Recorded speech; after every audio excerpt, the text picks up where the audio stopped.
Hey guys, welcome back to my channel SOS botany. तो आज हम इस वीडियो में देखेंगे क्या packaging of DNA into chromosomes, यानी जो डीएनए होता है उनकी पैकिंग किसमें करना है, हमें क्रोमोसोम्स के रूप में करना है। ठीक है, तो इसे आज हम डिटेल में इसमें डिस्कस करेंगे।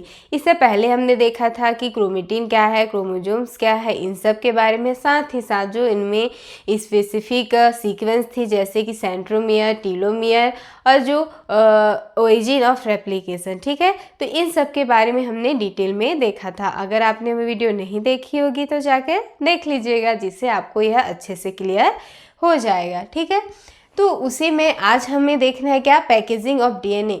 तो जो डीएनए का पैकिंग होता है वह क्रोमोसोम्स के रूप में किस तरीके से होता है, यानी एक हाईली ऑर्गेनाइज्ड स्ट्रक्चर होती है कि इसमें जो लंबे डीएनए मॉलिक्यूल्स होते हैं उनको एक छोटे से क्रोमोसोम्स के रूप में पैक किया जाता है। ठीक है, तो उसी की जो पैकिंग की प्रोसेस है वह किस तरीके से होती है उसे हम इसमें डिटेल में डिस्कस करेंगे।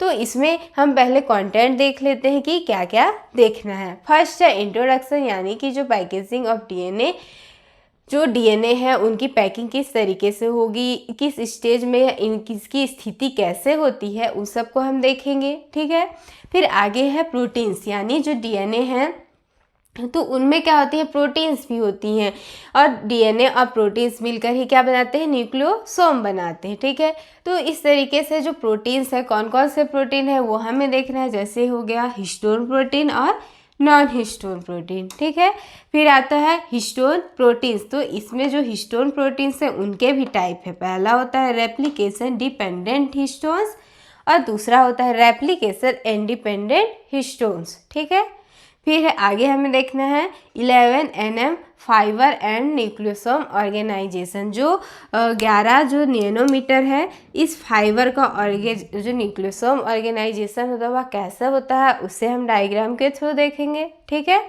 और उसके बाद 11 nm से क्या होती है 30 nm, यानी 30 नैनोमीटर जो फाइबर है, तो इसमें किस तरीके से ऑर्गेनाइज होता है। तो इसके लिए भी दो मॉडल दिए गए हैं, solenoid model and zigzag model, इसे भी हम देखेंगे।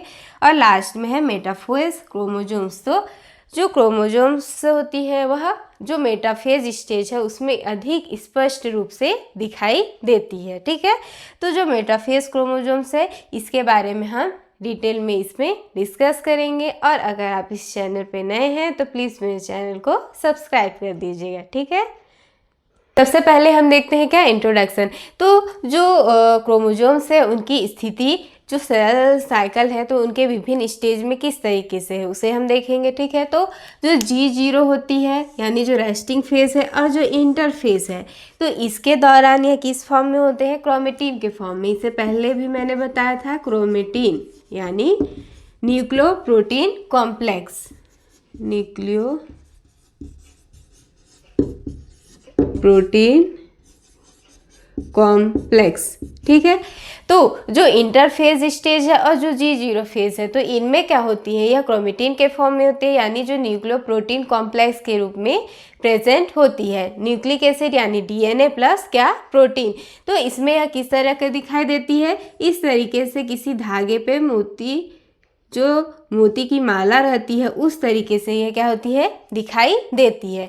तो यह अधिक क्या होती है, कंडेंस्ड फॉर्म नहीं होता है, यह संघनित नहीं होता है। ठीक है, तो ये हो गया G0 स्टेज और यानी G0 स्टेज और जो इंटरफेज स्टेज है उसके दौरान। लेकिन जैसे ही सेल साइकिल में यह माइटोटिक फेज में जाती है यानी डिवीजन फेज में जाती है तो क्या होता है कि यह अधिक क्या हो जाती है, कंडेंस्ड रूप अपना लेती है, यानी कंडेंस्ड फॉर्म में हो जाती है। ठीक है, तो इसे हम क्या कहते हैं, क्रोमोसोम्स कहते हैं। जैसे जो डीएनए मॉलिक्यूल्स होती हैं वह क्या होती हैं, जो क्रोमोसोम्स होती है उनकी तुलना में बहुत ही बड़ी होती है, यानी ये बड़े होते हैं, और जो क्रोमोसोम्स होते हैं वह क्या होते हैं, छोटे होते हैं।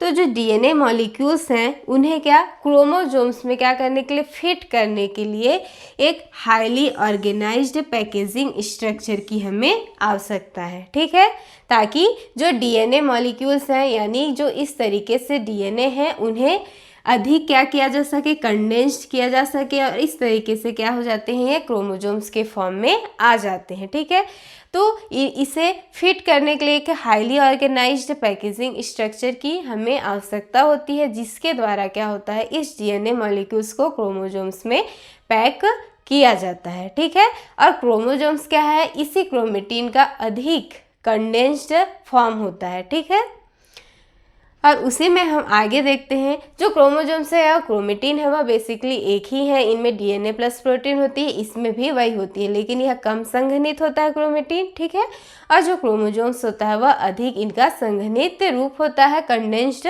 फॉर्म होता है। ठीक है, इनमें यही डिफरेंस है, यह मैंने पहले भी बताया था। ठीक है, और उसी में हम आगे देखते हैं कि जो सेल साइकिल होती है तो उसके एनाफेज के दौरान, यानी जो एनाफेज स्टेज है उसमें क्या होता है कि जो single enormously long linear DNA molecules होती हैं और उनके जो किससे जुड़ी होती हैं, प्रोटीन के साथ। ठीक है, तो यह जो लीनियर डीएनए मॉलिक्यूल्स होती है जो प्रोटीन के साथ एसोसिएटेड है, जुड़ी हुई है, वो फोल्ड हो जाती हैं, और जो फाइन डीएनए थ्रेड होता है, फाइन डीएनए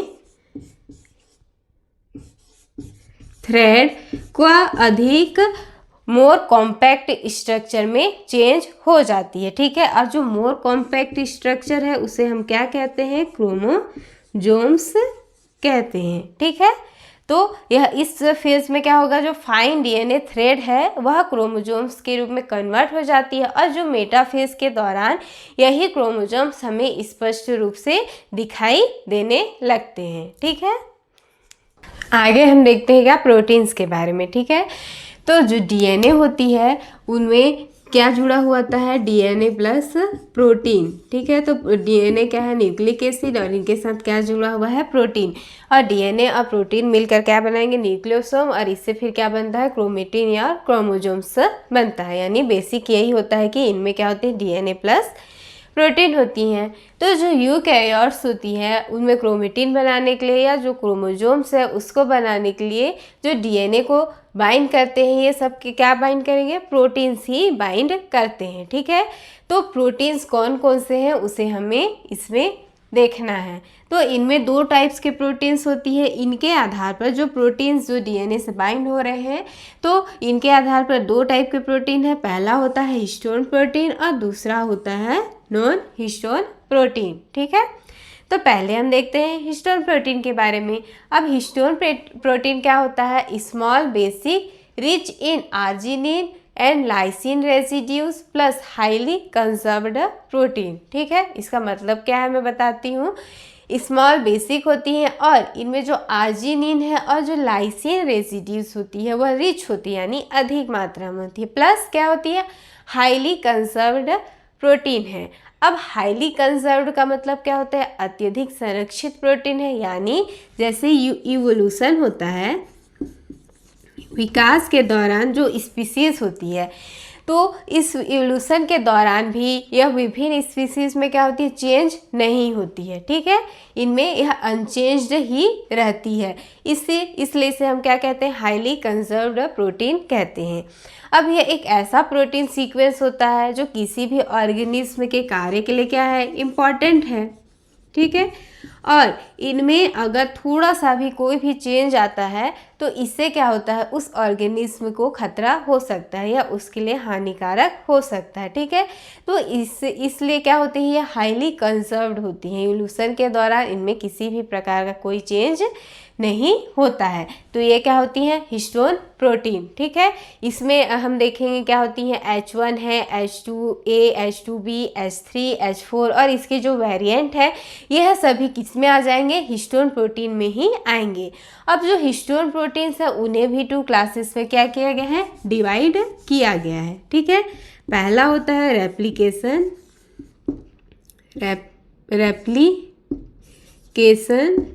डिपेंडेंट।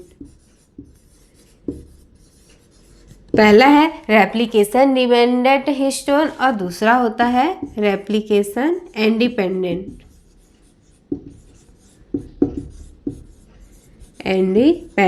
ठीक है, तो इसे हम अभी आगे ही डिटेल में देखेंगे, ठीक है। रेप्लिकेशन डिपेंडेंट हिस्टोन्स और रेप्लिकेशन इंडिपेंडेंट हिस्टोन्स, ठीक है। अब हम आगे देखते हैं क्या नॉन हिस्टोन प्रोटीन्स। तो नॉन हिस्टोन प्रोटीन्स क्या होती हैं, जो हिस्टोन प्रोटीन्स को छोड़कर जो क्रोमेटिन के साथ जो भी डीएनए के साथ जितने भी प्रोटीन्स होती हैं वह क्या कहलाती हैं, नॉन हिस्टोन प्रोटीन्स कहलाती हैं, ठीक है। जो क्रोमेटिन है या जो डीएनए है उनमें यदि हिस्टोन प्रोटीन्स को निकाल दिया जाए, हटा दिया जाए, उसके बाद जो प्रोटीन्स होती हैं वह क्या कहलाएंगी, नॉन हिस्टोन प्रोटीन्स कहलाती हैं, ठीक है। और यह क्या करती है, जो नॉन हिस्टोन प्रोटीन्स होती हैं यह क्या करती है, जो मुख्य हिस्टोन्स है वह अलग है, ठीक है। और यह नॉन हिस्टोन प्रोटीन्स डीएनए के ऑर्गेनाइजेशन के लिए, उनके रेप्लिकेशन के लिए, साथ ही साथ जो अदर सेलुलर प्रोसेस होती है उनके लिए क्या होती है, इम्पॉर्टेंट होती है। अगर इसका हम एग्जांपल देखेंगे तो क्या है, स्कैफोल्ड प्रोटीन्स। इस स्कैफोल्ड प्रोटीन्स को भी हम इसी में आगे देखेंगे, ठीक है। साथ ही डीएनए पॉलीमरेज, ट्रांसक्रिप्शन फैक्टर्स होती हैं, तो यह सभी क्या होती है, नॉन हिस्टोन प्रोटीन्स होती हैं। अब नॉन हिस्टोन प्रोटीन्स को अगर हम देखेंगे कि जो टिश्यूज़ होती हैं और जो स्पीसीज होती है इनके बीच ये क्या होती है, मोर वेरिएबल प्रोटीन्स हैं, मोर वेरिएबल होती है, ठीक है। जो नॉन हिस्टोन प्रोटीन्स होती है वह क्या होती है, मोर वेरिएबल प्रोटीन्स है, और जो हिस्टोन प्रोटीन्स होती है वह हाईली कंजर्व्ड प्रोटीन्स होती है, ठीक है। तो ये हो गया हिस्टोन प्रोटीन और नॉन हिस्टोन प्रोटीन्स के बारे में। वीडियो थोड़ा सा लंबा होगा क्योंकि इसे हमें पूरा को डिटेल में डिस्कस करना है, ठीक है, और इसे हमें एक ही वीडियो में डिस्कस करना है, ठीक है। आगे हम देखते हैं जो हिस्टोन प्रोटीन्स होती है उन्हें 2 क्लासेस में डिवाइड किया गया है। पहला होता है रेप्लिकेशन डिपेंडेंट हिस्टोन प्रोटीन और दूसरा होता है रेप्लिकेशन इंडिपेंडेंट हिस्टोन प्रोटीन्स, ठीक है। तो जो रेप्लिकेशन डिपेंडेंट हिस्टोन प्रोटीन्स हैं तो इसे हम देखेंगे तो यह केवल जो एस फेज होती है, सिंथेसिस फेज होती है, उस दौरान ही यह क्या होती है, बनते हैं क्या, रेप्लिकेशन डिपेंडेंट हिस्टोन प्रोटीन्स, ठीक है। जैसे अगर हम देखेंगे कि जो सेल साइकिल होती है तो उससे पहले की अवस्था में क्या होगा, इंटरफेज। तो इंटरफेज में एक फेज आता है क्या, एस फेज, जिसे हम क्या कहते हैं, सिंथेसिस फेज भी कहते हैं, ठीक है। और एस फेज में क्या होता है, जो डीएनए होता है उसका रेप्लिकेशन होता है, ठीक है। तो इस दौरान जो हिस्टोन प्रोटीन्स का सिंथेसिस होता है वही क्या कहलाते हैं, रेप्लिकेशन डिपेंडेंट हिस्टोन प्रोटीन्स कहलाते हैं, ठीक है। और अगर हम देखेंगे रेप्लिकेशन इंडिपेंडेंट हिस्टोन प्रोटीन्स तो ये क्या होते हैं, रेप्लिकेशन इंडिपेंडेंट हिस्टोन प्रोटीन यह सिंथेसिस फेज के अलावा यानी यह पूरे सेल साइकिल के दौरान इनका सिंथेसिस होते रहता है, तो ये क्या कहलाते हैं, रेप्लिकेशन इंडिपेंडेंट हिस्टोन प्रोटीन कहलाते हैं, ठीक है। अब इन दोनों में एक सबसे ज़रूरी चीज़ यह है कि इनमें जो भी हिस्टोन प्रोटीन्स को कोड करेंगे, ठीक है, उसके लिए जो भी डीएनए में जो भी जीन्स होंगी तो उनके आधार पर उनका ट्रांसक्रिप्शन होगा और क्या बनेंगे, एमआरएनए, ठीक है। और वह क्या कहलाते हैं, रेप्लिकेशन डिपेंडेंट हिस्टोन्स एमआरएनए, ठीक है। तो जो एमआरएनए होता है उसमें क्या होते हैं, पॉली ए टेल जो होती है वह एब्सेंट होती है, और जो रेप्लिकेशन इंडिपेंडेंट हिस्टोन्स एमआरएनए होती है उनमें क्या होती है, पॉली ए टेल प्रेजेंट होती है। जैसे हम देखेंगे कि जो हिस्टोन प्रोटीन्स होती है क्या, रेप्लिकेशन डिपेंडेंट, तो इनके लिए क्या होंगी, जीन्स होंगी, ठीक है। अब और ये किस स्टेज में हो रही है, सिंथेसिस फेज में हो रही है, और इनसे क्या बना, क्या एमआरएनए, जो क्या बनाएगा, हिस्टोन प्रोटीन्स बनाएगा, ठीक है। तो जो एमआरएनए होती है इसमें क्या होती है, पॉली ए टेल जो होती है वह क्या होती है, एब्सेंट होती है, ठीक है। पॉली ए टेल एब्सेंट होती है और इसके बदले में जो एमआरएनए होती है उनमें कंजर्व्ड स्टेम लूप पाया जाता है, ठीक है। अब इसका मतलब क्या है, इसे हम क्यों पढ़ रहे हैं, ठीक है। तो जो पॉली ए टेल होता है, अब पॉली ए टेल को अगर हम देखेंगे तो यह क्या करता है, जो एमआरएनए होती है उसे स्टेबल करेगा और इसे क्या होगा, इसे क्षय होने से बचाएगा, उसे अधिक समय तक सेल में जीवित रहने के लिए पॉली ए टेल प्रेजेंट होता है किसी के लिए भी, ठीक है। यानी एमआरएनए में जो पॉली ए टेल इसे स्टेबल करेगा, उसे डिग्रेडेशन से बचाएगा। लेकिन इस स्थिति में क्या होता है कि जहाँ हिस्टोन प्रोटीन्स का जो रेप्लिकेशन डिपेंडेंट हिस्टोन प्रोटीन का सिंथेसिस हो रहा है, ठीक है, तो तो उसके जो mRNA में पॉली ए टेल नहीं होती है। क्यों नहीं होगी? इसका कारण यह है कि अगर हम देखेंगे यहाँ कहाँ बन रहा है, सिंथेसिस फेज में बन रहा है, ठीक है। और इनमें क्या होगा, डीएनए का रेप्लिकेशन भी होता है, ठीक है। अब डीएनए जब रेप्लिकेशन होगा तो इससे जो हिस्टोन प्रोटीन्स जुड़े हुए हैं उन्हें फिर से खोलना पड़ेगा, उनका फिर से रीअरेंजमेंट करना पड़ेगा, ठीक है। अब जो हिस्टोन जुड़े हुए हैं उनका फिर से रीअरेंजमेंट होगा। क्यों? क्योंकि डीएनए में जो टीएनए पॉलीमरेज एंजाइम है, रेप्लिकेशन एंजाइम है, वो आके जुड़ सके और उससे क्या होगा, डीएनए का रेप्लिकेशन होगा, ठीक है। अब इस दौरान क्या होंगे, डीएनए का फिर से रेप्लिकेशन हो गया। अब जो हिस्टोन प्रोटीन्स होती हैं वह केवल किस में हो रही है, एस फेज में ही इनका सिंथेसिस हो रहा है, ठीक है। तो इनके जो सिंथेसिस है उसे कंट्रोल करने के लिए, यानी यह हिस्टोन प्रोटीन्स को बना लेती हैं और इनके बाद इनका तुरंत क्षय हो जाता है। यह एस फेज को छोड़कर किसी भी सेल साइकिल के किसी भी फेज में इनका सिंथेसिस नहीं होता है, ठीक है। तो यह जो mRNA से जो हिस्टोन प्रोटीन्स बन रही है उसे कंट्रोल करता है, ठीक है। यानी यह इससे बनता है और फिर इनका क्या हो जाता है, डिग्रेडेशन हो जाता है, ठीक है। बस क्योंकि एस फेज में ही इनका बनाना है और उसके बाद इसे आगे नहीं बनाना है, इसके लिए इसमें जो पॉली ए टेल होती है वह क्या होती है, एब्सेंट होती है, ठीक है। अब इसमें हम देखते हैं कि जो रेप्लिकेशन डिपेंडेंट हिस्टोन प्रोटीन्स हैं तो इनमें कौन कौन से आएंगे, जैसे H1 हो गया, H2A, H2B, H3 और H4 हो गया, ठीक है। ये सारे क्या होते हैं, रेप्लिकेशन डिपेंडेंट हिस्टोन प्रोटीन्स होती हैं। और इसे हम, यह केवल एस फेज में क्यों बन रही है, तो इसमें क्या होता है, जैसे हमने देखा क्या, न्यूक्लियोसोम जो बनते हैं, यानी जो डीएनए प्लस जो हिस्टोन प्रोटीन्स होती हैं, यह जो बेसिक चीज़ है, यानी जो क्रोमेटिन क्रोमोसोम्स के लिए जो सबसे बेसिक यूनिट है, क्या, डीएनए प्लस प्रोटीन मिलकर जो न्यूक्लियोसोम बनाते हैं, तो यह सीधे माइटोटिक फेज है, जो डिवीजन फेज उसमें नहीं बनती है, ठीक है। यह पहले बनती है, बस इनका जो संघनन होता है वो माइटोटिक फेज में होता है। तो यह कब बनती है, जब एस फेज होता है, जो इंटरफेज का सिंथेसिस फेज होता है, उस दौरान ही इस हिस्टोन प्रोटीन्स और डीएनए क्या होते हैं, बन जाते हैं, न्यूक्लियोसोम बनते हैं। और इस हिस्टोन प्रोटीन्स और डीएनए बना के मिलकर क्या बनाते हैं, न्यूक्लियोसोम का स्ट्रक्चर बनाते हैं, ठीक है। और इसी दौरान जो हिस्टोन्स होती है उनका क्या होता है, सिंथेसिस होता है और इनमें पॉली ए टेल नहीं होती है, जिसकी वजह से इनका सिंथेसिस केवल इसी फेज में होगा और उसके बाद इनका डिग्रेडेशन हो जाएगा, यानी आगे इनकी सिंथेसिस की प्रोसेस नहीं होगी, ठीक है। तो ये इसे क्या कर रहे हैं, रेगुलेट कर रहे हैं। अब इसमें हम देखते हैं कि जो रेप्लिकेशन डिपेंडेंट प्रोटीन्स होती हैं, हिस्टोन प्रोटीन्स होती है, उनमें H1 हो गया, H2A हो गया, H2B हो गया, H3 और H4 हो गया। और इसमें जो H3 है और H4 होता है वह क्या होता है, मोस्ट कंजर्व्ड प्रोटीन होता है, ठीक है। अत्यधिक संरक्षित होता है, इनमें किसी तरीके का चेंजेस नहीं होता है। लेकिन जो H1 होती है, H1 है, ठीक है, तो यह स्पीसीज में इनका वेरिएशन देखने को मिलता है, किसका, H1 जो हिस्टोन होता है उसे। अगर हम मैमेलियन में देखेंगे, मैमेलियन सेल्स में अगर हम देखेंगे तो इनमें 8 हिस्टोन H1 सब टाइप्स होते हैं, किसके, H1 के, ठीक है, क्योंकि इनका वेरिएशन देखने को मिल रहा है हमें। अगर इसमें भी हम स्पेसिफिक देखेंगे तो क्या होता है, एक होगा सोमेटिक सेल स्पेसिफिक सब टाइप, किसका, H1 का ही, और एक होता है जर्म सेल स्पेसिफिक सब टाइप। अब जो सोमेटिक सेल्स स्पेसिफिक सब टाइप में कौन कौन है, H1A से लेकर E तक एंड H10, ठीक है, ये हो गया किसमें, सोमेटिक सेल में।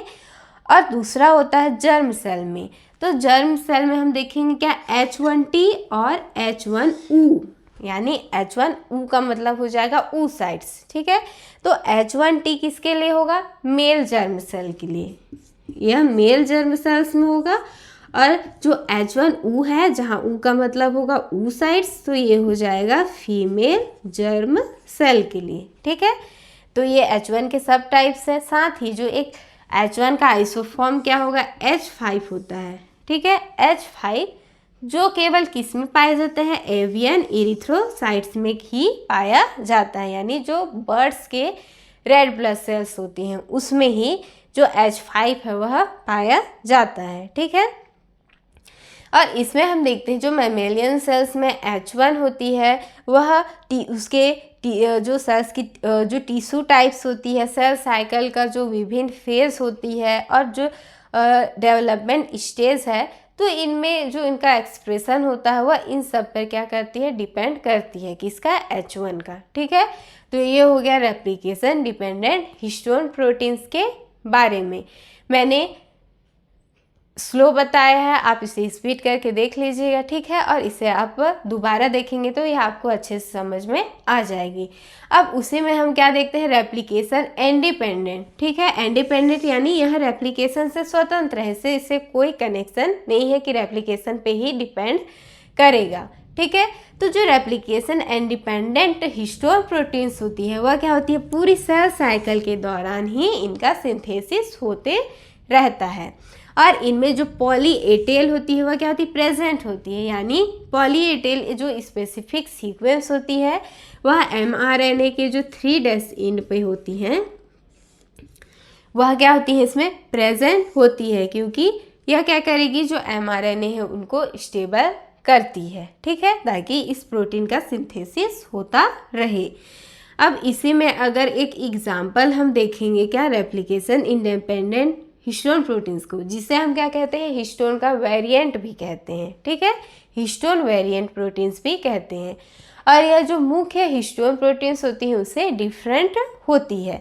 इसमें अगर हम देखेंगे, क्या, H3.3 जो प्रोटीन्स होती है, यह जो H3 हिस्टोन प्रोटीन्स है, और H3 हिस्टोन प्रोटीन्स किसका है, जो सिंथेसिस फेज का एस फेज का हिस्टोन प्रोटीन्स है, यानी रेप्लिकेशन डिपेंडेंट हिस्टोन प्रोटीन है, उससे केवल 4 एमिनो एसिड रेजिड्यू से क्या होता है, भिन्न होता है, या कहें डिफरेंट होता है। ठीक है, एग्जाम्पल में इसी का क्या हो जाएगा, हिस्टोन वेरिएंट्स होगा, और इसी केवल 4 एमिनो एसिड रेजिड्यू से डिफरेंट है, और यह पूरे सेल साइकिल के दौरान क्रोमेटिन में जमा होते रहते हैं, और यह केवल एस फेज के दौरान ही बनते हैं। ठीक है, तो ये दोनों हो गया रेप्लिकेशन डिपेंडेंट हिस्टोन प्रोटीन्स के बारे में and replication independent histone proteins के बारे में। ठीक है, हमने जो प्रोटीन्स थी उसके बारे में देखा कि जैसे हिस्टोन प्रोटीन्स है, नॉन हिस्टोन प्रोटीन्स है, क्या क्या है। उसके बाद हम आगे देखते हैं, क्या, 11 nm फाइबर या 11 nanometre fibre and nucleosome organisation. ठीक है, तो यह जो डीएनए पैकिंग का सबसे फर्स्ट लेवल होता है, और जो क्रोमोजोम्स ऑर्गेनाइजेशन है कि जो क्रोमोजोम्स में जो डीएनए है उनकी पैकिंग किस तरीके से हो रही है, तो यह सबसे बेसिक लेवल होता है 11 नैनोमीटर फाइबर। ठीक है, और यह सबसे बेसिक लेवल क्या होता है, न्यूक्लियोसोम। ठीक है, न्यूक्लियोसोम, जिसमें जो भी हिस्टोन प्रोटीन्स होती हैं और डीएनए होती हैं, तो ये सब मिलकर क्या बनाती हैं, न्यूक्लियोसोम बनाती हैं। और यह जो क्रोमेटिन से या क्रोमोसोम्स जो भी हैं, तो इनका सबसे बेसिक लेवल है, यानी सबसे बेसिक स्ट्रक्चरल यूनिट है, क्या, न्यूक्लियोसोम। तो जो न्यूक्लियोसोम होता है उसमें हम देखेंगे तो यह क्या होता है, इनवेरिएंट कंपोनेंट होता है, यानी अपरिवर्तनशील घटक है, इनमें चेंजेस नहीं होती हैं, चाहे वह क्रोमेटिन हो या जो माइटोटिक क्रोमोजोम्स है, यानी डिवीजन फेज में जो भी क्रोमोजोम्स बन रहे हैं, तो उनमें जो न्यूक्लियोसोम होता है वह चेंज नहीं होता है। ठीक है, किसी भी स्टेज में इसमें चेंजेस नहीं होते हैं। भले इनका जो संघनन है वह कम ज़्यादा होता है, किंतु इनका जो न्यूक्लियोसोम का स्ट्रक्चर है वह इनवेरिएंट होता है, यानी यह अपरिवर्तनशील घटक होता है, कंपोनेंट होता है। ठीक है, साथ ही यह बेसिक स्ट्रक्चरल यूनिट है, क्या, न्यूक्लियोसोम। ठीक है, अब आगे हम देखते हैं, और यह कहाँ बन रहा है, जो सिंथेसिस फेज है। जैसे अभी हमने देखा सिंथेसिस फेज में जो विभिन्न प्रकार के हिस्टोन प्रोटीन का क्या हो रहा है, सिंथेसिस हो रहा है, तो उसी दौरान न्यूक्लियोसोम भी बनते हैं, और इनमें हम देखेंगे जो न्यूक्लियोसोम है उनका साइज़ होता है 11 nm डायामीटर का, और जो इनकी हाइट होती है यानी इनका डायामीटर कितना होता है 11 nm 11 नैनोमीटर, और जो इनकी हाइट होती है वो 6 नैनोमीटर, जैसे कि आप देख सकते हैं। ठीक है, डायग्राम में इनका जो डायामीटर है वो 11 नैनोमीटर का और जो हाइट होती है वह 6 नैनोमीटर की होती है, और शेप सिलेंडर के अनुरूप होती है, जैसे आप डायग्राम में देख सकते हैं। ठीक है, इसमें डायग्राम थोड़ा सा क्लियर नहीं है, इसके लिए मैं आपको PDF प्रोवाइड कर दूंगी। ठीक है, आप वहाँ से जाकर डाउनलोड कर लीजिएगा। बाकी जो कॉन्सेप्ट है उसे हम यहाँ पे समझ लेते हैं ठीक से। ठीक है, तो इनमें जो न्यूक्लियोसोम है उसका शेप हो गया। अब इसमें हम देखते हैं कि एक अलग से हमें न्यूक्लियोसोम प्राप्त करने के लिए हमें क्या करना होगा, इसे जो MNAs है माइक्रोकोकल न्यूक्लिएज है इसे ट्रीट करना होगा। ठीक है, इसे ट्रीट करने के बाद जो एक अलग न्यूक्लियोसोम है वो हमें प्राप्त हो जाएगा। ठीक है, तो जो एंडोन्यूक्लियस माइक्रोकोकल न्यूक्लियस है। ठीक है, और ये क्या करता है, जो DNA है या RNA है उसे तोड़ने का काम करता है, और इसे हम क्यों यूज़ कर रहे हैं, जो DNA का स्ट्रक्चर है उसका स्टडी करने के लिए। ठीक है, तो यह जो एंडोन्यूक्लियस है माइक्रोकोकल न्यूक्लियस यह किससे प्राप्त होता है, स्टेफाइलोकोकस ऑरियस से यह क्या किया जाता है, प्राप्त किया जाता है। और जो इस जो फाइबर्स यानी जो न्यूक्लियोसोम है उसे क्या किया जाता है, इससे ट्रीट किया जाता है, जिससे हमें न्यूक्लियोसोम प्राप्त होता है। ठीक है, तो इसमें हम देखते हैं कि यह इसके सबस्ट्रेट कौन कौन हो गए, DNA भी हो गए और RNA। ये DNA को भी तोड़ने का काम करता है और RNA को भी तोड़ने का काम करता है। ठीक है, तो इसमें हम देखेंगे कि इनका स्ट्रक्चर कुछ इस तरीके से होता है कि यह एक धागे पर क्या होंगी, मोतियों की माला की तरह दिखाई देती है, जैसे यह धागा है और यह न्यूक्लियोसोम इस तरीके से है। ठीक है, तो ये इसका स्ट्रक्चर कुछ इस तरीके से। अब हम इसे किसे ट्रीट करेंगे, MNAs से कर रहे हैं, माइक्रोकोकल न्यूक्लियस से क्या करेंगे, ट्रीट करते हैं सबसे पहले। ठीक है, तो अब यह क्या किया, इस DNA को यहाँ से कट कर दिया।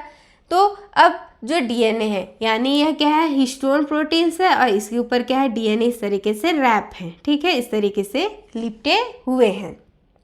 ठीक है, तो अब इनमें क्या हो गया, एक न्यूक्लियोसोम प्राप्त हो गया, जिसमें जो DNA की लंबाई है वह 200 बेस पेयर है। यह क्या है, हिस्टोन प्रोटीन्स है, यानी हिस्टोन्स का एक ऑक्टामर बना हुआ है, और इनमें एक DNA क्या हुआ है, इस तरीके से लिपटा हुआ है। अब इसे ट्रीट करने बाद ये कट हो गया, तो हमें क्या प्राप्त हो जाता है, न्यूक्लियोसोम।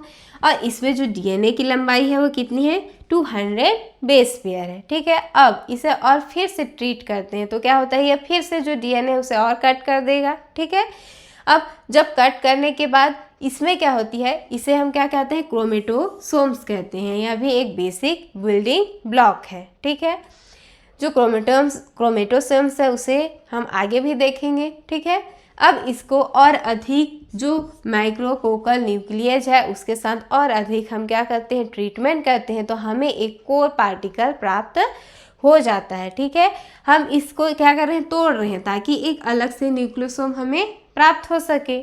तो एक कोर न्यूक्लियोसोम हमें क्या हो जाता है, प्राप्त हो जाता है।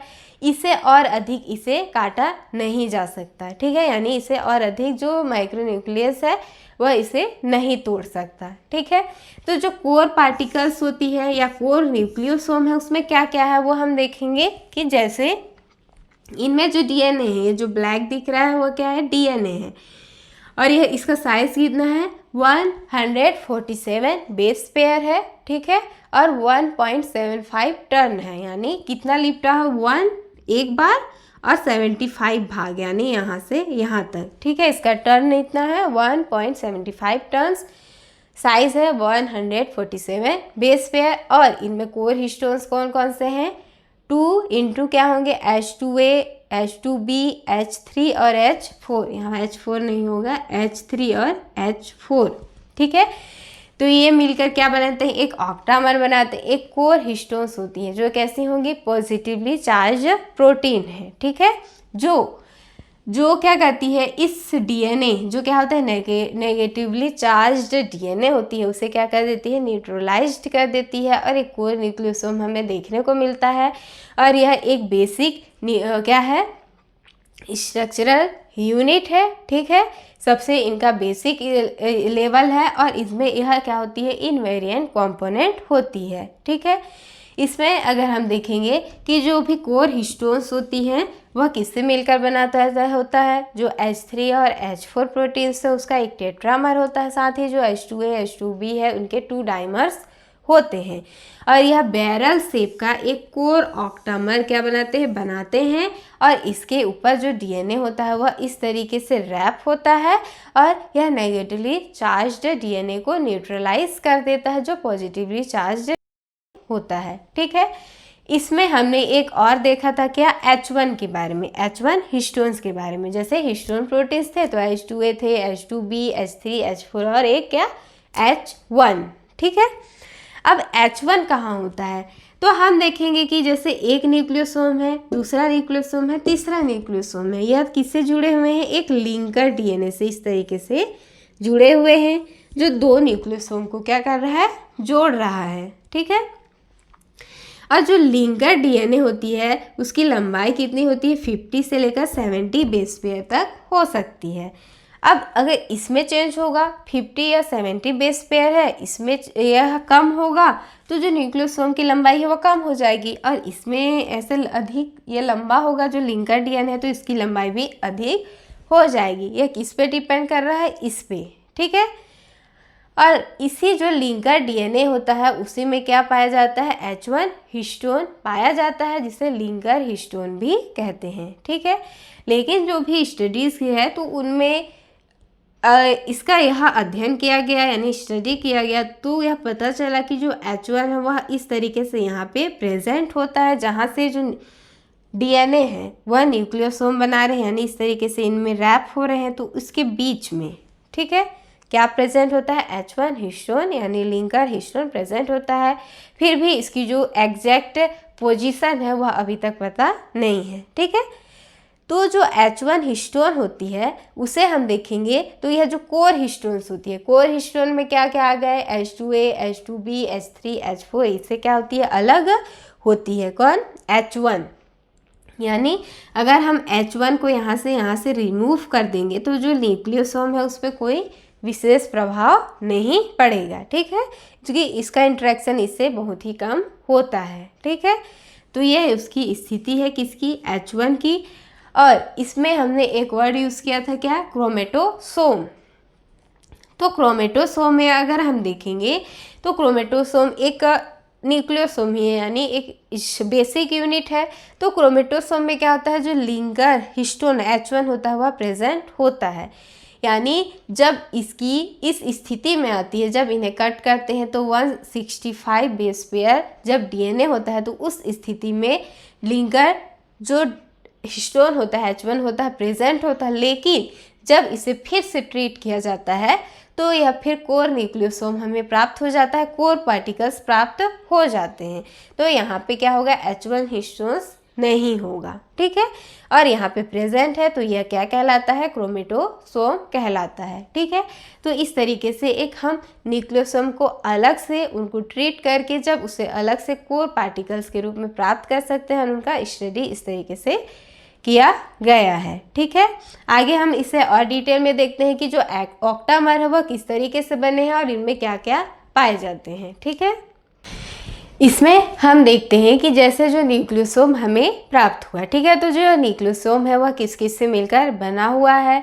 जैसे कोर हिस्टोन्स, इसमें हमने देखा कि कोर डीएनए है वह 147 बेस पेयर इधर डीएनए की लंबाई होती है, ठीक है, और यह किस तरीके से कितना टर्न होता है, 1.75 टर्न होता है, यानी डीएनए इस तरीके से इसमें लिपटा हुआ होता है। और जो कोर हिस्टोन्स होती हैं वह विभिन्न हिस्टोन जो प्रोटीन्स होती हैं उनसे मिलकर बनी हुई होती है, ठीक है। अब इसमें अगर हम इसका स्ट्रक्चर देखेंगे तो यह किस तरीके से होता है, जैसे अगर हम देखेंगे तो इनमें क्या होगी, जो न्यूक्लियोसोम बनाने के लिए जो सबसे फर्स्ट स्टेप होता है वह क्या होता है, H3 और जो H4 है उसका एक टेट्रामर या H3H4 के 2 डाइमर आके पहले डीएनए पर क्या होंगे, जमा हो जाएंगे, यानी ठीक है। सबसे पहले स्टेप में H3 और H4 का एक टेट्रामर, ठीक है। उसके बाद सेकेंड स्टेप में क्या, H2A और H2B के 2 डाइमर, तो ये मिलकर क्या बनाते हैं, एक ऑक्टामर बनाते हैं, ठीक है। यह H3H4 का टेट्रामर और ये 2 डाइमर यानी ये 4 हो गए, ठीक है, और ये 4, तो ये चारों मिलकर 8 और 8 मिलकर क्या बनाते हैं, एक ऑक्टामर बनाते हैं जिसे कोर हिस्टोन या कोर ऑक्टामर कहा जाता है, ठीक है। तो इस तरीके से हमें इनका स्ट्रक्चर देखने को मिलता है। जैसे यह क्या है, हिस्टोन्स का क्या है, ऑक्टामर है जिसमें H3 है, H4 है, H2A है और H2B है, ठीक है। तो यह इस तरीके से क्या कराएंगे, एक ऑक्टामर बनाते हैं जिनमें यह जो डीएनए होता है वह इस तरीके से रैप्ड होता है। अब जो हिस्टोन्स का ऑक्टामर होती है उसका पॉजिटिवली चार्ज जो नेगेटिवली चार्ज डीएनए बैकबोन है उसे क्या कर देते हैं, न्यूट्रलाइज कर देते हैं, ठीक है। और इनमें एक क्या होता है, लिंकर हिस्टोन, जैसे अभी हमने पहले देखा क्या, H1, तो H1 की स्थिति कुछ इस तरीके से होती है जहाँ से न्यूक्लियोसोम यहाँ पे यानी जो डीएनए है वह आ रहे हैं किसमें, न्यूक्लियोसोम में, तो वहाँ पे बीच में क्या प्रेजेंट होता है, H1 प्रेजेंट होता है जिसे H1 या लिंकर हिस्टोन भी कहा जाता है, ठीक है। तो ये इसकी स्थिति है। अब इसमें अगर हम देखेंगे तो इनमें क्या होती हैं, एक यह कोर ऑक्टामर बना लिए, लेफ्ट हैंडेड कॉइल होता है, कैसा होता है, लेफ्ट हैंडेड कॉइल होता है और न्यूक्लियोसोम बनाता है, ठीक है। और इसमें जो कोर हिस्टोन्स होती हैं इनमें क्या होता है, हिस्टोन फोल्ड डोमेन होता है, यानी जो कोर हिस्टोन्स हैं उनमें क्या होगा, हिस्टोन फोल्ड डोमेन होता है जिसे हम ग्लोबुलर कोर भी कहते हैं, ठीक है। इसके साथ ही इनमें क्या होती हैं, एन टर्मिनल टेल होती है, एन टर्मिनल टेल, इस तरीके से क्या होती है, एन टर्मिनल टेल होती है।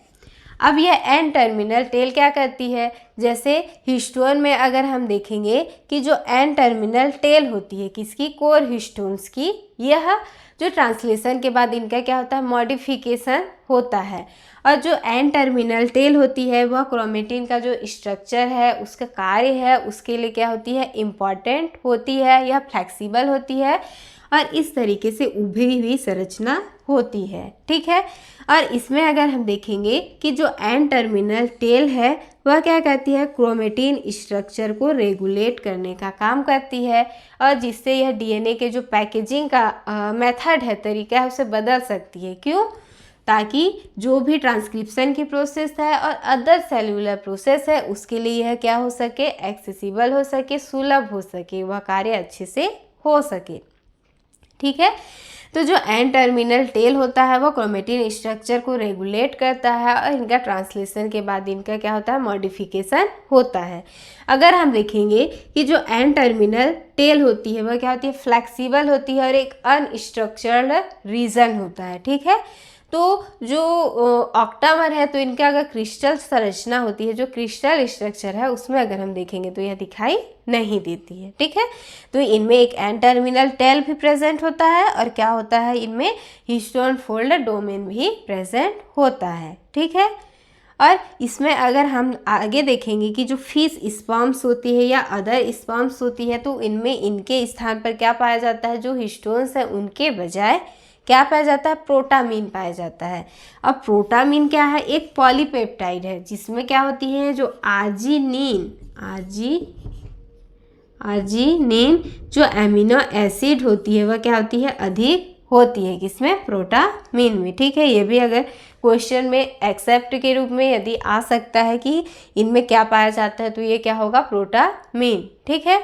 अब यह सब हो गया कि यह टेट्रामर फिर जुड़ के 2 डाइमर के साथ क्या बना लेते हैं, ऑक्टामर बना लेते हैं। तो यह जो हिस्टोन्स होती है उनका प्रॉपर डीएनए के साथ एक तरीके से न्यूक्लियोसोम बनाने के लिए क्या इम्पॉर्टेंट है, हिस्टोन चैपेरॉन इम्पॉर्टेंट है। क्यों कि जो हिस्टोन चैपेरॉन होता है यह क्या करता है कि जो हिस्टोन प्रोटीन्स होती है उनका फॉर्मेशन, उनका ट्रांसपोर्ट और उनको सही जगह तक यहाँ डीएनए तक पहुँचाने का कार्य कौन कर रहा है, हिस्टोन चैपेरॉन ही कर रहा है, ठीक है। और यह सेलुलर गाइड की तरह कार्य करता है।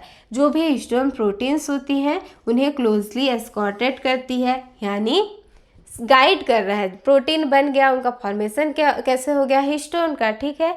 अब उसे गाइड कर रहे हैं, यानी उसे कहाँ जाना है, कहाँ पहुँचाना है, उसका सही जगह पहुँचाएगा। किसके थ्रू? चैपरॉन के थ्रू। यही करता है कि जो हिस्टोन्स होती है उन्हें उनके सही जगह पर ट्रांसपोर्ट करता है, उन्हें पहुँचाता है। ठीक है, यानी उन्हें गाइड करता है, सेलुलर गाइड की तरह कार्य करता है। ठीक है, अब जो हिस्टोन चैपरॉन्स होती है उन्हें किन्हें किन्हें आइडेंटिफाई किया गया है वो हम देखेंगे कि क्या ASF1 यानी एंटी साइलेंसिंग फंक्शन, फिर है HIR हिस्टोन रेगुलेटर, फिर है CAF1 क्रोमेटिन असेंबली फैक्टर 1, फिर है NAP1 nucleosome assembly factor protein 1। ठीक है, तो ये क्या है? हिस्टोन चैपरॉन्स है जिन्हें आइडेंटिफाई किया गया है। अब इसमें भी अगर हम देखेंगे कि जो इनके प्रेफरेंशियल हिस्टोन बाइंडिंग है तो ये कौन किसके साथ बाइंड करेगा उसके आधार पर भी इन्हें डिवाइड कर सकते हैं। जैसे क्या हो गया, H3H4 के लिए क्या है, CAF1 क्रोमेटिन असेंबली फैक्टर 1, इससे बाइंड करेंगे, और जो H2A H2B है इससे NAP1। ठीक है, तो इस तरीके से उन्हें क्लासिफाइड किया गया है और इन हिस्टोन चैपरॉन का वही रोल है कि यह इसके सही जगह से ट्रांसपोर्ट में हेल्प करते हैं, एक गाइड की तरह कार्य करते हैं। ठीक है, तो ये पूरा हो गया न्यूक्लियोसोम के बारे में, जो कि सबसे जो क्रोमेटिन ऑर्गेनाइजेशन है, DNA की पैकेजिंग है, तो उनका सबसे बेसिक लेवल है। ठीक है, बेसिक स्ट्रक्चर यूनिट है क्या, न्यूक्लियोसोम। और यही न्यूक्लियोसोम फिर आगे चल कर क्या बनाएंगे, क्रोमोसोम्स में संघनित हो जाएंगे। ठीक है, अगला हम देखते हैं 13 nm फाइबर। ठीक है, तो जो पहला था क्या, सबसे बेसिक लेवल था, फर्स्ट लेवल था 11 नैनोमीटर का डायमीटर का जो फाइबर्स का निर्माण होता है, यानी जो न्यूक्लियोसोम है। ठीक है, उसके बाद सेकेंड लेवल क्या है, 13 nm डायमीटर का फाइबर का निर्माण होता है, यानी जो 11 नैनोमीटर से 13 नैनोमीटर फाइबर्स का क्या होता है, निर्माण होता है। तो यह उसका जो भी क्रोमोसोम्स ऑर्गेनाइजेशन है उसका सेकेंड लेवल है। ठीक है, तो इसमें क्या होता है कि इसके लिए क्या होती है, जो हिस्टोन टेल्स होती है उनकी रिक्वायरमेंट होती है, साथ ही क्या होती है, जो लिंकर हिस्टोन्स होता है। जैसे लिंकर हिस्टोन के बारे में हमने देखा, तो जो लिंकर हिस्टोन्स होता है इस स्ट्रक्चर को क्या करता है, स्टेबलाइज करता है। ठीक है, अब हम देखते हैं कि ये क्या है, हम इनका क्या कर रहे हैं, स्टडी कर रहे हैं। तो जैसे ही टेस्ट ट्यूब में जो भी सॉल्ट है उसका कंसंट्रेशन बढ़ता जाता है, इंक्रीज होता है, तो जो 11 nm फाइबर से 13 nm फाइबर का क्या होता है, निर्माण होता है, यानी इनका 30 nm डायमीटर वाले फाइबर्स का निर्माण होता है। ठीक है, अब इसमें हम देखते हैं क्या कि जो न्यूक्लियोसोम्स होती है वह आपस में क्या करेंगी, क्रिया करेंगी और आपस में जुड़ के 13 nm फाइबर्स का निर्माण करती है। अब इसके लिए दो मॉडल्स दिए गए हैं, पहला होता है सोलेनॉइड मॉडल और दूसरा होता है जिगजैग मॉडल या जिगजैग इसका फॉर्म। ठीक है, इसमें बहुत सारे स्टडी किए गए, फिर भी जो इसकी एग्जैक्ट जो स्ट्रक्चर है, निश्चित संरचना है, वो अभी तक इलूसिव बनी हुई है, मायावी बनी हुई, मैंने एग्जैक्ट पता नहीं है। ठीक है, लेकिन इसके जो स्टडी है उसके आधार पर दो मॉडल्स दिए गए हैं, solenoid model and zigzag model. तो सोलेनॉइड मॉडल में हम देखते हैं कि यह क्या है, 1 स्टार्ट हेलिक्स मॉडल है, क्योंकि इसमें जो भी न्यूक्लियोसोम्स होती हैं वह केवल एक ही पथ का, जो एक हेलिकल पथ होती है उनका अनुसरण करती है। ठीक है, इसमें क्या होता है कि जो न्यूक्लियोसोम है, ठीक है, इनके बीच जो क्रिया होती है वह क्रमिक रूप से होती है, जैसे 1 के बाद 2, 2 के बाद 3, 3 के बाद 4, 4 के बाद 5। ठीक है, तो इस तरीके से ये क्या होते हैं, जो न्यूक्लियोसोम्स होते हैं वह जुड़ते जाते हैं और 30 nm फाइबर्स का निर्माण करती हैं, और इनका जो हेलिकल होता है वह हेलिकल पथ का ही इनका अनुसरण होता है। न्यूक्लियोसोम आपस में क्रमिक रूप से क्या करेंगे, क्रिया करेंगी। ठीक है, इनका जो कॉन्स्टिट्यूटिव न्यूक्लियोसोम्स होती हैं उनके बीच क्रिया को अगर हम देखेंगे, उन्हें स्पेसिफाइड करेंगे तो क्या होगा, n फिर n+1, इस तरीके से सिक्वेंटली ये क्या करेंगी, क्रिया करती हैं। ठीक है, वहीं अगर हम देखेंगे यार जिगजैग फॉर्म में क्या होता है, अल्टरनेट न्यूक्लियोसोम, यानी ये जो न्यूक्लियोसोम होता है उसमें जो लिंकर DNA या हिस्टोन्स होते हैं वह उसके अल्टरनेट जस्ट ऑपोजिट वाले को क्या करती है, बाइंड करती है। जैसे 1 इसको बाइंड कर रहा है और ये 3 का क्या हो जाएगा, 4 ये इसको। ठीक है, तो इसमें क्या हो रहा है, अल्टरनेट हो रहा है। तो इसमें क्या होती है, इस मॉडल को क्या कहते हैं, 2 स्टार्ट हेलिक्स मॉडल कहते हैं। इसमें क्या होता है, 2 स्ट्रैंड होते हैं, ठीक है। 2 स्ट्रैंड यानी दोनों में जो न्यूक्लियोसोम्स होती है वो एक स्टैक्ड के फॉर्म में अलाइन होती है, यानी एक सिक्के के ढेर की तरह हमें क्या होंगी, इस तरीके से दिखाई देंगे 2 स्ट्रैंड, ठीक है। और ये आपस में लेफ्ट हैंडेड कॉइल द्वारा एक दूसरे से वाउंड होती है, लिपट जाती हैं, ठीक है। तो यह क्या कहलाता है, जिगजैग मॉडल कहलाता है, जिसमें जो न्यूक्लियोसोम्स होती है उनका अल्टरनेट क्या होता है, क्रिया होता है, यानी एक का अपोजिट जस्ट अपोजिट वाले के साथ उसी तरीके से जो इनका, अगर हम इन्हें कैरेक्टराइज करेंगे तो यह क्या होगा, n+2 इस तरीके से इनकी क्रिया होती है, क्रमिक रूप से नहीं होता है, ठीक है।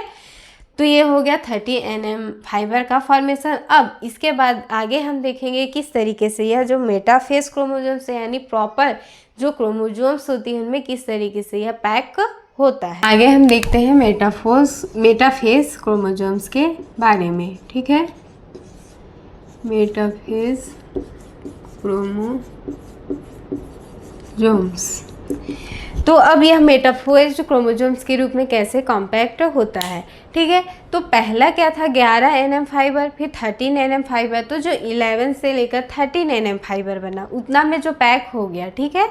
अब जो 13 nm फाइबर वाला जो डीएनए होता है वह कहाँ जो उसका फॉर्म है 13 nm फाइबर वाला फॉर्म, ये कहाँ होगा, G0 स्टेज जो इंटरफेज है इन सब में यह होता है, ठीक है। लेकिन जैसे ही माइटोटिक फेज आता है, न्यूक्लियस का डिवाइड होता है, तो उस दौरान क्या होता है, एक क्रोमोसोम्स में यह क्या हो जाते हैं, चेंज हो जाते हैं।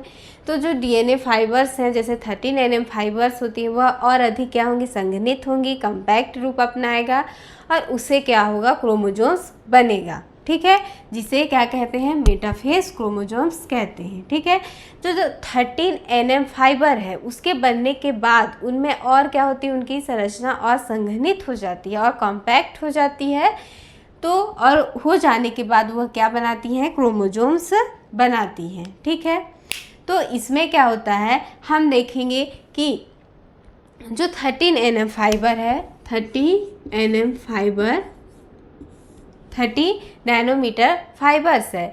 तो इसमें क्या होता है कि जो क्रोमोसोम्स होती हैं वह 40 फोल्ड यानी 14 फोल्ड तक, 40 गुना तक अधिक क्या हो जाती हैं, जो डीएनए होती है वह कॉम्पैक्ट हो जाती है, उसकी जो लीनियर लंबाई होती है यानी जो लंबाई में होते हैं वह अधिक क्या हो जाते हैं, कॉम्पैक्ट हो जाते हैं, ठीक है। लेकिन हमें इसे क्रोमोसोम्स बनाने के लिए, क्रोमोसोम्स में चेंज करने के लिए इसे और अधिक क्या करना पड़ता है, उसे और अधिक संघनित करना पड़ता है, ठीक है।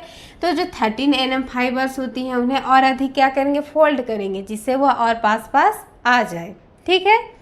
तो जो 13 nm होती है उसे और अधिक फोल्ड करने की रिक्वायरमेंट होती है, आवश्यकता होती है। तो इसमें क्या होता है, जो 13 nm फाइबर्स होता है वह 40 से लेकर 19 kb का क्या बना लेता है, लूप बना लेता है, ठीक है। इस तरीके से लूप बना लेता है और यह लूप वाला जो स्ट्रक्चर है उसे हम आगे और अभी डिटेल में देखेंगे, ठीक है। तो यह 13 nm का जो फाइबर्स है वह इस तरीके से लूप बना लेता है और यह लूप क्या करेगा, एक प्रोटीन से जाकर इस तरीके का एक प्रोटीन का फ्रेमवर्क होता है उससे जुड़ा हुआ होता है, ठीक है। अब यह जो प्रोटीन फ्रेमवर्क है यह क्या कहलाता है, क्रोमोसोम्स स्कैफोल्ड कहलाता है, क्रोमोसोम्स स्कैफोल्ड, ठीक है। अब क्रोमोसोम्स स्कैफोल्ड क्या है, एक प्रोटीन से कैसा बना हुआ है, नॉन हिस्टोन प्रोटीन से बना हुआ है और एक फ्रेमवर्क है जो किसमें होता है, यूकैरियोट्स में होती है, जिसमें जो 13 nm फाइबर्स की क्या होती है, लूप्स होती हैं, इस तरीके से जुड़े हुए होते हैं, ठीक है। तो हम पहले जो इसका स्ट्रक्चर मेटाफेज क्रोमोसोम्स कैसे बना उसे देखने से पहले एक इम्पॉर्टेंट प्रोटीन्स के बारे में देख लेते हैं जो इनका संघनित करने में, जो क्रोमोसोम्स हैं उनके बनने में क्या करते हैं, हेल्प करते हैं, ठीक है। तो जो क्रोमोसोम स्कैफोल्ड होता है तो यह क्या होता है, नॉन हिस्टोन प्रोटीन से बना होता है, साथ ही इनमें क्या होती हैं, condensin type 2 topoisomerase and kinesin family member 4, तो ये भी क्या होती हैं, इंक्लूड होते हैं।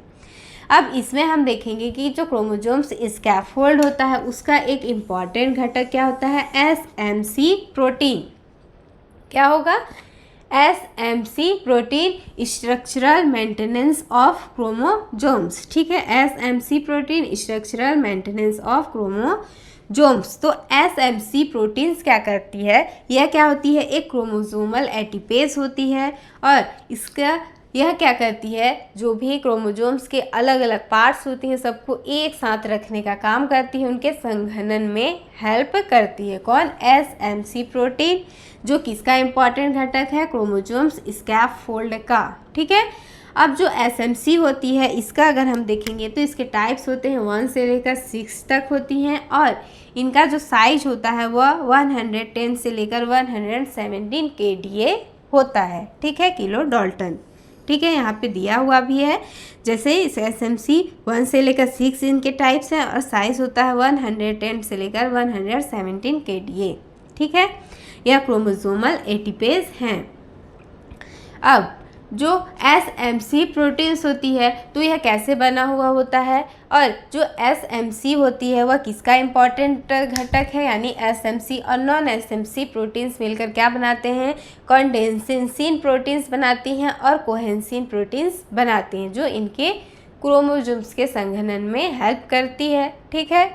अब जो SMC एक बेसिक क्रोमेटिन है, ठीक है, तो SMC का मोनोमर हम देखेंगे तो क्या होती है, इसमें इस तरीके से एक ये क्या हो जाता है, हिंज होता है, ठीक है, एक हिंज होता है और जो C टर्मिनल पर वॉकर B डोमेन होता है और जो N टर्मिनल पर वॉकर A डोमेन होता है, ठीक है, और ये हिंज है। अब ये क्या है, एक मोनोमर है, ठीक है। अब यह क्या कहती है, कॉइल्ड हो जाती है तो कुछ इस तरीके से स्ट्रक्चर बनाती हैं और यह दोनों जो डोमेन है वह मिलकर एक ATP हाइड्रोलिटिक डोमेन बनाती हैं, एक कंप्लीट ATP हाइड्रोलिटिक डोमेन बनाती हैं, ठीक है। N और C टर्मिनल मिल गई, ये क्या हो गया, हिंज, जो इन्हें क्या करता है, अलग करता है, साथ ही इनके डाइमराइजेशन यानी इनके डाइमर बनाने के लिए कौन मेडिएट करता है, हिंज, ठीक है। अब इनका यह क्या मोनोमर है और यह इस तरीके से कॉइल हो गई, कॉइल स्ट्रक्चर बनाती है। अब इनका क्या हो जाता है, डाइमराइजेशन होता है, ठीक है। अब डाइमराइजेशन में अगर हम देखेंगे तो क्या हो गया, SMC हेट्रोडाइमर, तो जो इसमें क्या होती है, यह हिंज है, इसके थ्रू यह मेडिएट कर रहा है, दो मोनोमर्स होती है वह मिलकर क्या बनाते हैं, डाइमर बनाते हैं। और हेट्रोडाइमर क्यों, क्योंकि ये अलग अलग हैं, जैसे SMC2 है और यह SMC4 है, ठीक है। तो इनका डाइमराइजेशन हुआ और इसके साथ क्या जुड़ गया, नॉन SMC प्रोटीन्स जुड़ जाते हैं और ये दोनों मिलकर क्या बनाएंगे, कॉन्डेंसिन प्रोटीन, कॉन्डेंसिन 1 बनाते हैं। क्या प्रोटीन, कॉन्डेंसिन 1, ठीक है। इसी के तरीके से एक SMC हेट्रोडाइमर क्या हो गया, SMC1 और SMC3, तो इनका डाइमराइजेशन होता है और यह किसके साथ मिलकर, नॉन SMC प्रोटीन के साथ मिलकर क्या बनाती है, कोहेसिन प्रोटीन बनाती है, कॉन्डेंसिन 1 प्रोटीन एंड कोहेसिन प्रोटीन, ठीक है। तो अब ये किसका भाग है, जो क्रोमोसोम्स स्कैफोल्ड है उसी के अंतर्गत ये सारे प्रोटीन्स हैं, ठीक है। अब जो कॉन्डेंसिन 1 है और कोहेसिन प्रोटीन्स है, ये क्यों बन रहा है, इसका काम क्या है, ठीक है। तो जो कोहेसिन प्रोटीन्स होती है यह क्या करती है, जैसे जो भी रेप्लिकेशन होता है DNA का रेप्लिकेशन, तो उस दौरान जो भी सिस्टर क्रोमेटिड्स होती हैं उनको एक साथ रखने का काम करती है कौन, कोहेसिन प्रोटीन, ठीक है। सिस्टर क्रोमेटिड को एक साथ जोड़ने का काम करती है कोहेसिन प्रोटीन। और जो कंडेंसिन प्रोटीन्स होती है, कंडेंसिन 1, यह क्या करती है, जैसे यह लूप बना रहा है 13 nm फाइबर्स का, तो उनको एक साथ रखने के लिए, उनके लूप्स को एक साथ रखने के लिए जो क्रोमोसोम्स का जो संघनन हो रहा है, अधिक कॉम्पैक्ट स्ट्रक्चर कंडेंसेशन हो रहा है, तो इन सब में कौन हेल्प करता है, कंडेंसिन 1 प्रोटीन हेल्प करता है, ठीक है। तो यह क्रोमोसोम्स स्कैफोल्ड के बारे में हो गया कि यह किस तरीके से, इनमें क्या क्या प्रोटीन्स होती हैं, SMC प्रोटीन्स किस तरीके से यह बना होता है, ठीक है। अब हम इन सब को मिलाकर एक प्रॉपर डायग्राम के थ्रू देखेंगे किस तरह क्रोमोसोम्स बनता है, ठीक है। जो क्रोमोसोम्स स्कैफोल्ड थे उसके बारे में हमने देखा, तो अब हम शुरू से देखते हैं कि यह किस तरीके से एक मेटाफेज क्रोमोसोम्स में यह क्या हो जाता है, चेंज हो जाता है, ठीक है। कौन सा, DNA। तो सबसे पहले हम देखेंगे कि एक शॉर्ट सेगमेंट है बी डीएनए का, जिसमें इसका जो डायमीटर कितना है 2 nm 2 नैनोमीटर है। ठीक है, तो यह सबसे पहले यह शॉर्ट सेगमेंट है। ठीक है, अब यह क्या करता है, न्यूक्लियोसोम स्ट्रक्चर का निर्माण करता है, जिसमें पहले हमने देखा था क्या 11 nm फाइबर। ठीक है, और यह क्या करती है, न्यूक्लियोसोम का स्ट्रक्चर का निर्माण करती है। जो भी क्रोमेटिन या क्रोमोसोम्स है उनकी सबसे बेसिक स्ट्रक्चरल यूनिट है क्या, न्यूक्लियोसोम। और न्यूक्लियोसोम में क्या होती है, डीएनए प्लस क्या होंगे, हिस्टोन प्रोटीन्स होंगी। ठीक है, तो 11 nm फाइबर का क्या होता है, निर्माण होता है। इस तरीके से उनका स्ट्रक्चर दिखाई देता है। ठीक है, जिसमें जो हिस्टोन्स होती हैं उनका ऑक्टामर होता है, और उनके चारों ओर क्या होती हैं, डीएनए क्या होती हैं, लिपटी हुई होती है। उसके बाद क्या होता है, 13 nm फाइबर, 30 nm फाइबर। तो 11 nm फाइबर के बाद 13 nm फाइबर का क्या होता है, निर्माण होता है, जिसका यानी जो बनता है उसका जो डायमीटर कितना होता है 13 nm। ठीक है, यह G0 स्टेज या जो इंटरफेज स्टेज है उस कंडीशन में इसकी क्या है, क्रोमेटिन की स्थिति है। ठीक है, 13 nm फाइबर, जिसमें हमने क्या देखा, सोलेनॉइड मॉडल और जिगजैग मॉडल। तो उसमें क्या होगा, इस 11 nm फाइबर से 13 nm फाइबर का क्या होता है, निर्माण होता है। ठीक है, वह कुछ इस तरीके से एक दूसरे के साथ जो न्यूक्लियोसोम होती है वह क्या करती है, क्रिया करती हैं, और जो लिंकर डीएनए होता है उनके साथ एक दूसरे से जुड़ते हैं। ठीक है, अब जो 13 nm फाइबर होता है तो हम देखते हैं उसके बाद क्या बनता है, क्रोमोसोम्स। तो जो 13 nm फाइबर्स होता है, तो इस कंडीशन में जो डीएनए की लंबाई होती है, जो डीएनए इस तरीके से था उसकी लंबाई लगभग बहुत ज़्यादा क्या हो जाती है, कम्पैक्ट हो जाती है। लेकिन क्या कि जो क्रोमोसोम्स होता है वह डीएनए की जो डीएनए मॉलिक्यूल्स की तुलना में बहुत अधिक छोटा होता है। ठीक है, तो हम जो डीएनए मॉलिक्यूल्स हैं जो 13 nm फाइबर्स हैं उन्हें क्रोमोसोम्स बनाने के लिए हमें और अधिक क्या करना पड़ेगा, उसको संघनित करना पड़ेगा और पास लाना पड़ेगा। ठीक है, तो इसके पास लाने के लिए एक मॉडल दिया गया, जिसमें क्या होगा, जो 13 nm फाइबर्स होती है वह क्या कर लेती है, लूप बना लेती है इस तरीके से। ठीक है, जैसे हम देख सकते हैं इस तरीके का यह क्या बना लेती है, लूप बना लेती है।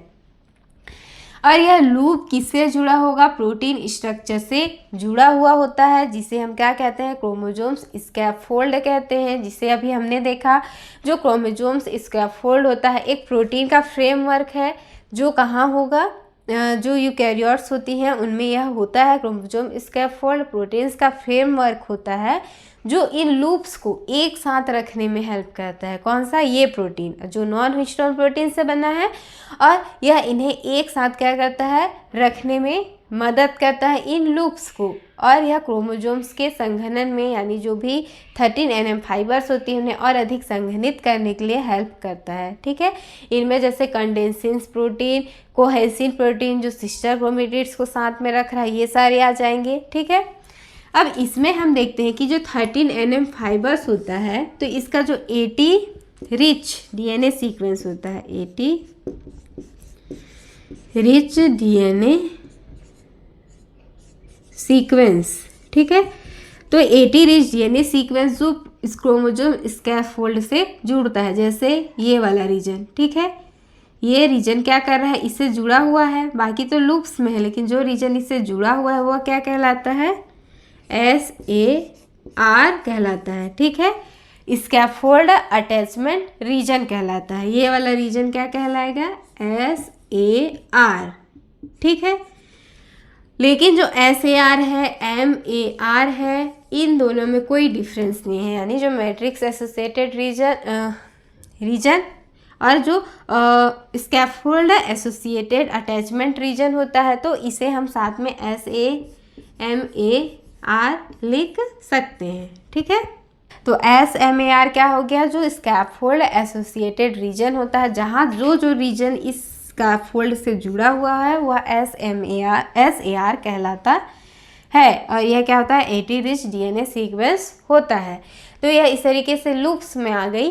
तो लूप बनने के बाद यह क्या होंगी, और अधिक क्या हो जाएंगे, संघनित हो जाएंगे, और संघनित होने के बाद एक प्रॉपर क्या बनती है, क्रोमोसोम्स में कन्वर्ट हो जाती है। इसमें अगर हम इसका डायमीटर देखेंगे तो 300 नैनोमीटर होगा, और इसमें एक क्रोमोसोम्स का देखेंगे तो 700 नैनोमीटर। ठीक है, तो यह इस तरीके से और अधिक कंडेंस्ड फॉर्म में आ जाएगी, और क्रोमोसोम्स जो मेटाफेज क्रोमोसोम्स होती है उनका निर्माण करती है। और जब माइटोटिक डिवीजन होती है तो जो मेटाफेज होती है यानी जो माइटोटिक फेज है, तो उसमें जो मेटाफेज के दौरान जो क्रोमोसोम्स होते हैं वह अत्यधिक स्पष्ट रूप से हमें दिखाई देने लगते हैं। ठीक है, तो इस तरीके से जो डीएनए होता है उसका पैकिंग होता है, उनमें वह एक पैक्ड फॉर्म में, कंडेंस्ड फॉर्म में क्रोमोसोम्स में क्या हो जाती है, कन्वर्ट हो जाती है। तो यही होता है DNA packaging of DNA into chromosomes. ठीक है, इसमें और एक चीज़ हम देख लेते हैं जो शायद एग्जाम में आ सकता है कि जो इनका पैकेजिंग रेशियो है वो किस तरीके से निकाला जाता है। ठीक है, आगे हम देखते हैं कि ऐसा क्वेश्चन जो कंपटीशन एग्जाम्स में पूछे जा सकते हैं कि इनके मध्य का इनका पैकेजिंग रेशियो क्या है, इस टाइप से। ठीक है, तो एग्जाम्पल हम देखेंगे, किसी यूकैरियोटिक माइक्रो ऑर्गेनिज्म का जीनोम साइज दिया हुआ है 2 × 10⁻7 बेस पेयर। ठीक है, और जो क्रोमोसोम्स है उसका 4 माइक्रोमीटर, यानी यह पहले की लंबाई है, और जब क्रोमोसोम्स में यह कॉम्पैक्ट हो गया तब की लंबाई है। तो इनका पैकेजिंग रेशियो क्या होगा, तो इसमें इसका सॉल्यूशन क्या होगा, इसका फार्मूला है पैकेजिंग रेशियो ऑफ डीएनए, इसका होगा extended length of DNA divide में होगा पैकेजिंग लेंथ, यानी पैक करने के बाद उसकी जो लेंथ है, क्रोमोसोम्स की लेंथ है, वह कितनी है। ठीक है, तो सबसे पहले जो बेस पेयर में दिया हुआ है उसे हम चेंज करेंगे। ठीक है, नैनोमीटर में, तो 2 × 10⁻7 बेस पेयर। ठीक है, तो एक बेस पेयर कितना जगह घेरता है, 0.34 नैनोमीटर। तो 2 × 10⁻7 बेस पेयर का कितना हो जाएगा, इनसे हम क्या कर जाएंगे, इनको इंटू कर देंगे, गुना कर देंगे, तो इसका मान आ जाएगा 0.68 × 10⁻7 नैनोमीटर। ठीक है, इतना मान आ गया। अब इसको हम क्या में चेंज करेंगे, माइक्रोमीटर में चेंज करेंगे, तो इसका मान आ जाएगा 6800 माइक्रोमीटर। ठीक है, इन दोनों को अगर हम मल्टीप्लाई करेंगे तो जो मान आएगा उसे हम कितने में डिवाइड करना है, 1000 में। क्यों, क्योंकि एक माइक्रोमीटर बराबर कितना होता है, 1000 नैनोमीटर। ठीक है, तो इसमें डिवाइड करने के बाद जो इसका मान आएगा वह 6800 माइक्रोमीटर। ठीक है, अब हम इसका पैकेजिंग रेशियो निकाल सकते हैं, ये माइक्रोमीटर में आ गया, और जो क्रोमोसोम्स की लेंथ है वो भी दी हुई है 4 माइक्रोमीटर। तो इनका हम अगर इन्हें इस तरीके से डिवाइड करेंगे तो इनका मान आ जाएगा 1700। ठीक है, तो इसका पैकेजिंग रेशियो कितना हो जाएगा, 1700, जिसमें 6800 माइक्रोमीटर इसकी एक्सटेंडेड लेंथ थी, किसकी, डीएनए की पहले की, और जब उसकी पैकेजिंग लेंथ यानी जब वो क्रोमोसोम्स में पैक हो गया है तब उसकी क्या लेंथ है, उसे डिवाइड कर देंगे तो इसका मान आ जाएगा 1700। तो इसका पैकेजिंग रेशियो हो जाएगा 1700। ठीक है, तो इस तरीके से जो क्वेश्चंस है वो हम सॉल्व कर सकते हैं। ठीक है, तो ये हो गया कि जो डीएनए होती है उनको क्रोमोसोम्स में किस तरीके से उनकी पैकेजिंग होती है, या क्रोमोसोम्स में किस तरीके से वह चेंज हो जाते हैं। ठीक है, इन सब के बारे में हमने डिटेल में देखा, और इसमें जो डायग्राम्स होते हैं वो उतने क्लियर नहीं हैं, तो इसके लिए इसका जो पीडीएफ है वह आपको मिल जाएगा। इसका लिंक, टेलीग्राम चैनल का जो लिंक है वह आपको डिस्क्रिप्शन में मिल जाएगा। ठीक है, वहाँ से आप जाकर जो इसकी नोट्स की पीडीएफ है वह आप डाउनलोड कर सकते हैं, जिसमें जो डायग्राम है वो आपको अच्छे से मिल जाएगी। ठीक है, इसके अलावा आप इंस्टाग्राम और जो व्हाट्सएप चैनल है उसे भी फॉलो कर सकते हैं। अगर आपको वीडियो अच्छी लगी होगी, आपके लिए यूज़फुल होगी, तो प्लीज़ मेरे चैनल को सब्सक्राइब कर दीजिएगा, वीडियो को लाइक कर दीजिएगा। ठीक है।